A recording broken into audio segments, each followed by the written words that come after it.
Welcome back to our channel. இன்னைக்கு நம்ம சமைக்க போறது ரொம்ப ஸ்பெஷலான பாரம்பரிய தமிழ் கிராமத்து மீன் குழம்பு. இது நம்ம பாட்டி வீட்டுல மண்பானையில செய்து அந்த வாசனையே வேற லெவல்ல இருக்கிற ஒரிஜினல் மீன் குழம்பு. இந்த மீன் குழம்பு இருந்தா சோறு மட்டும் போதும், சைட் டிஷ் எதுவும் வேண்டாம். வாங்க சமையலுக்கு போகலாம். முதல்ல தேவையான பொருட்கள் எல்லாம் பார்க்கலாம். நாங்க இங்க 6 மீன் கட்லா வஞ்சரை எடுத்துக்கிட்டோம். தேவையான பொருட்கள் எல்லாம் பார்க்கலாம். இங்கே பாருங்கள், சின்ன வெங்காயம், தக்காளி, பூண்டு இவதான் நம்ம சமையலுக்கு தேவை. இந்த பொருட்களையும் சேர்க்க வேண்டும். பச்சை மிளகாய் 2 கிலோ நல்லா அதிகமா புளி தண்ணியில ஊற வச்சது. மசாலா செய்ய தேவையான பொடிகள்: மிளகாய் தூள், கொத்தமல்லி தூள், மஞ்சள் தூள், மிளகுத்தூள். தாளிக்க கடுகு, வெந்தயம், நல்லெண்ணெய், உப்பு தேவைக்கேற்ப. மீனை நல்லா சுத்தம் பண்றது ரொம்ப முக்கியம். மஞ்சள் தூள் உப்பு போட்டு மீனை மெதுவா கழுவிக்கோங்க. சரி பாட்டி. இதனால் மீன் வாசனை முழுக்க போயிடும். இதுக்கு தனியா மரினேஷன் தேவையில்லை. நம்ம குழம்பு எல்லா சுவையும் தரும். அப்பா, இப்படி சமைக்கலாமா? ஆமா, இதுதான் ருசி. கடாயை மிதமான தீயில வைக்கிறோம். 2 ஸ்பூன் நல்லெண்ணெய் சேர்க்கலாம். எண்ணெய் காய்ந்ததும் கடுகு போட்டு வெடிக்க விடுங்க. சரி பாட்டி. அதுக்கப்புறம் கொஞ்சம் வெந்தயம். இந்த வாசனையே உண்மையான கிராமத்து மீன் குழம்பு வாசனை. சின்ன வெங்காயத்தை சேர்த்து மெதுவான தீயில வதக்கணும். வெங்காயம் நல்லா மாறினதும் பூண்டு, பச்சை மிளகாய் சேர்க்கலாம். ஆமா கண்ணு, இப்போ சேர்க்கலாம். சரி பாட்டி, நான் சேர்க்கிறேன். கறிவேப்பிலை போடுங்க. அந்த சத்தம் வரணும், அதுவே ருசி.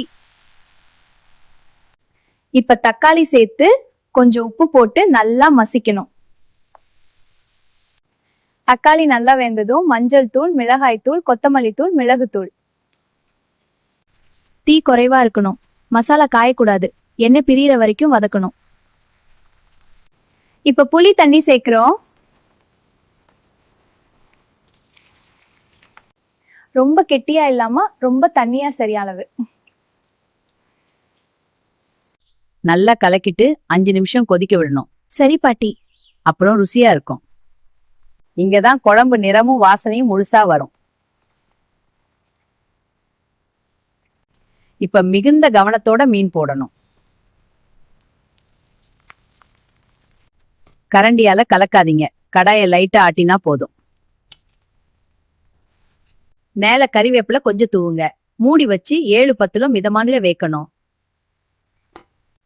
மீனை அதிக நேரம் வேக்க கூடாது, ஒடிஞ்சிடும். எண்ணெய் மேல எழுந்து வந்தா வாசனை சூப்பரா இருந்தா மீன் குழம்பு ரெடி. ஆமா பாட்டி, ரெடி. அடுப்பை ஆஃப் பண்ணிட்டு 10 நிமிஷம் ஆற விடுங்க. இதான் நம்ம ஊரு சீக்ரெட். சரி பாட்டி.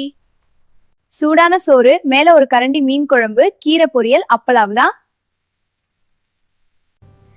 இதுதான் உண்மையான கிராமத்து விருந்து. பாருங்க இந்த சுவையான சாப்பாடு. இந்த பாரம்பரிய மீன் குழம்பு உங்க வீட்ல ட்ரை பண்ணி பாருங்க. பிடிச்சிருந்தா லைக் பண்ணுங்க, சப்ஸ்கிரைப் பண்ண மறக்காதீங்க. பாருங்க இந்த மீன் குழம்பு, இது எங்க பாட்டியோட ஸ்பெஷல் ரெசிபி. உங்க ஊர்ல மீன் குழம்பு எப்படி செய்வாங்கன்னு கமெண்ட்ல சொல்லுங்க. நன்றி, வணக்கம்.